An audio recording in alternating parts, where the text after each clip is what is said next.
మనుషులంగా బయట కనపడేటప్పుడు నవ్వుతా పలకరిస్తాం. అక్క ప్రైజ్లాడక్క, అన్నా ప్రైజ్లాడన్నా. మనం నవ్వుతూ పలకరిస్తా ఉంటే ఎదుటోళ్ళు అనుకుంటారు, అబ్బా ఎంత సంతోషంగా ఉన్నారా, వీళ్ళకి ఏ బాధ లేదనుకుంటా అన్నట్లుగా అనిపిస్తుంది. అదే మన జీవితంలో ఒంటరిగా గదిలోకి వెళ్తే కూర్చున్నామంటే చాలు కడవడు కన్నీళ్ళు.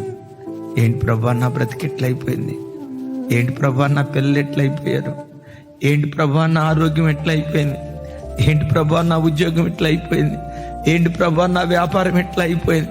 ఏదో జీవితంలో కలలు కన్నానయ్యా, ఓ మంచి స్థితికి వెళ్తానని ఏవేవో కలలు కన్నానయ్యా, నా కలలన్నీ బ్రతుకులో కలలైపోయాయని ఈ రాత్రి వాక్యం వింటున్న తమ్ముడా, నీ గుండెల్లో దుఃఖ సముద్రం గూడు కట్టుకుని ఉందేమో.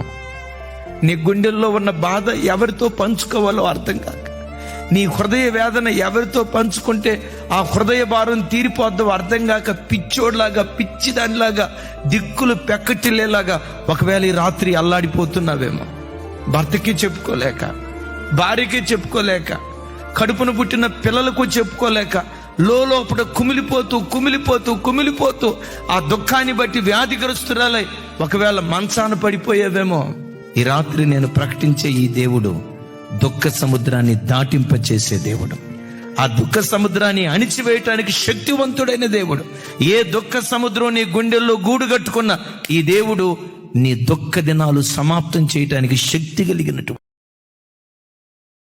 Download ShareChat.